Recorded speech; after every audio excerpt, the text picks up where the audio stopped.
Hi, എല്ലാവർക്കും നമസ്കാരം. ഇന്ന് നമുക്ക് പേടിക്ക ജാദു എന്ന പാഠഭാഗത്തിൻ്റെ ആക്ടിവിറ്റീസ് നോക്കാം. എനിക്ക് സഹി മിലാൻ കരയും കുറച്ച് ചിത്രങ്ങൾ കൊടുത്തിട്ടുണ്ട്. അതിൻ്റെ ഏതൊരു സൈഡിൽ പേരും കൊടുത്തിട്ടുണ്ട്. അത് ശരിയായവ തിരഞ്ഞെടുത്ത് എഴുതാനാണ് പറഞ്ഞിരിക്കുന്നത്. എനിക്ക് തിത്തലിയുടെ നേർക്ക് ചെടിയാന്നാണ് കൊടുത്തിരിക്കുന്നത്. അത് ശരിയല്ല. നമുക്ക് ചേരുംപടി ചേർത്ത് എഴുതാൻ പോവുകയാണ്. തിത്തലി എവിടെയാണ് വരുന്നത്? തിത്തലി ലാസ്റ്റാണ്. അപ്പം നമുക്ക് അവിടുന്ന് ഒരു ലൈൻ വരച്ചിട്ട് തിത്തലിയിലേക്ക് ഒരു ലൈൻ വരയ്ക്കാം. കണ്ടോ? തിത്തലി. ഇനി അടുത്തത് അണ്ണാനാണ് അല്ലേ? ഗിൽഹരി എവിടെയാണുള്ളത്? ഗിൽഹരി. അടുത്തത് ഒരു പക്ഷിയാണ്. പക്ഷിക്ക് എന്താണ് പറയുക? ചിടിയ എന്ന് ഫസ്റ്റിലാണ് എഴുതിയിരിക്കുന്നത്. നമുക്ക് അവിടേക്ക് ഒരു വര വരയ്ക്കാം. കണ്ടാ? ചിടിയായിക്ക് ഒരു വര കൊടുത്തു. ഇനി അടുത്തത് ഒരു ബന്ദറാണ് അല്ലേ? ബന്ദർന്ന് എവിടെയാണ് എഴുതിയിരിക്കുന്നത്? ആ ഗിൽഹരിയുടെ നേർക്കാണ് ബന്ദർന്ന് എഴുതിയിരിക്കുന്നത്. നമുക്ക് അവിടേക്കൊന്ന് വരച്ചാലോ? ഇതൊക്കെ അങ്ങനെ വരച്ചു. ഇനി നമുക്ക് ഇതിനെ താഴേക്ക് എടുത്തെഴുതണം ഈ വാക്കുകളെല്ലാം. ആദ്യത്തെ എന്താണ്? ആദ്യത്തെ ചിത്രം തിത്തലിയാണ് അല്ലേ? തിത്തലി. രണ്ടാമത്തത് ഗിൽഹരി.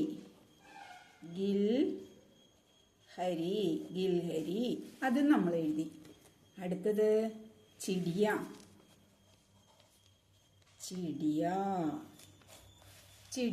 അതും എഴുതി. ഇനി നാലാമത്തെ എന്താണ്? ബന്ദർ. അപ്പം നമ്മുടെ ആ ആക്ടിവിറ്റീസ് ക്ലോസ് ആയി. നോക്കൂ, ചേരുംപടി ചേർത്ത് താഴെ എടുത്ത് എഴുതി. തിത്തലി, ഗിൽഹരി, ചിടിയ, ബന്ദർ. അടുത്ത നോക്കൂ, ഒരു പേടാണ്. ചിത്രം നമ്മൾ നോക്കുകയാണ് അല്ലേ? ചിത്രം നോക്കുമ്പോൾ അതിൽ എന്തൊക്കെ കാണാം? ഒരാനി, ഹാത്തി, ഗായ്, ഘോഡ, ജിറാഫ്, ബന്ദർ, ഗിൽഹരി, തോത്ത, ബഗുല. അതിൽ കുറേ എണ്ണം താഴെ നിൽക്കുകയാണ്. കുറച്ച് ജീവികൾ മരത്തിൻ്റെ മുകളിലുമുണ്ട്. നമുക്ക് ചിത്രം നോക്കി കുറച്ച് വാക്യങ്ങൾ ഉണ്ടാക്കാം. നോക്കൂ, വാക്യ ബനായി. പേടിക്കെ ഊപ്പർ എന്ന് പറഞ്ഞാൽ പേടിൻ്റെ മുകളിൽ. അടുത്തത് നോക്കൂ, പേടിക്കെ നീച്ചെ, പേടിൻ്റെ അടിയിൽ. ചിത്രത്തേക്ക് പേടിക്കെ ഊപ്പർ കോൻ ഹേ? पेड़ के ऊपर बंदर है, पेड़ के ऊपर गिलहरी है, पेड़ के ऊपर തോത്ത है, पेड़ के ऊपर ബഗുല है. ഇനി പേടിന്റെ താഴെ എന്തൊക്കെയാന്ന് നോക്കൂ. पेड़ के नीचे गाय है, പശു അല്ലേ? पेड़ के नीचे हाथी है, ആനയുണ്ട്. पेड़ के नीचे घोड़ा है, കുതിരയുണ്ട്. पेड़ के नीचे ജിറാഫ് है, ജിറാഫ് ഉണ്ട് അല്ലേ? അപ്പം നമുക്കിത് സെന്റൻസ് ആയിട്ട് എഴുതിയാലോ? പേടിക്കെ ഊപ്പർ ബഹുലാഹേ ആദ്യം തന്നെ അതിൽ എഴുതിയിട്ടുണ്ട്. ഇനി നമുക്ക് എന്ത് എഴുതാം? പേടിക്കെ ഊപ്പർ. അടുത്ത എന്താണ്? പേടിന്റെ മുകളിൽ ആരാ ഉള്ളത്? ബന്ദർ ഹേ. പേടിക്കെ ഊപ്പർ ബന്ദർ ഹേ അല്ലേ? പേടിക്കെ ഊപ്പർ ബന്ദർ ഹേ. അടുത്തത് പേടിക്കെ ഊപ്പർ. അടുത്ത ആരാ ഉള്ളത്? ബന്ദർ കഴിഞ്ഞാൽ തോത്താഹേ. പേടിക്കെ ഊപ്പർ തോത്താഹേ. അത് നമ്മൾ എഴുതി. ഇനി അടുത്ത എന്താണ്? പേടിക്കെ ഊപ്പർ, പേടിന്റെ മുകളിൽ.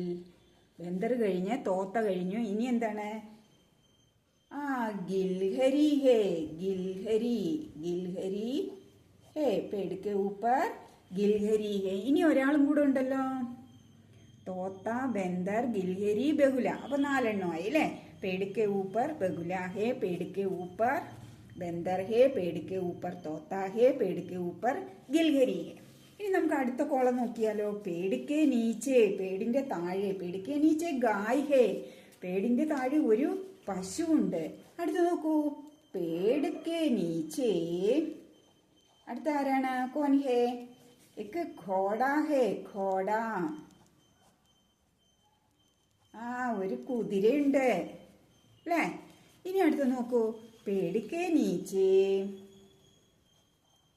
പേടിക്കെ നീച്ചെ പേടിന്റെ അടിയിൽ മരത്തിന്റെ അടിയിൽ ഹാത്തി ഹേ ഹാത്തി. ഹാത്തി ആരാണ്? ആന. ആനയുണ്ട്. പേടിക്കെ നീച്ചെ ഹാത്തി ഹേ. ഇനി ഒരാളും കൂടെ ഉണ്ടല്ലോ, ജിറാഫ് അല്ലേ?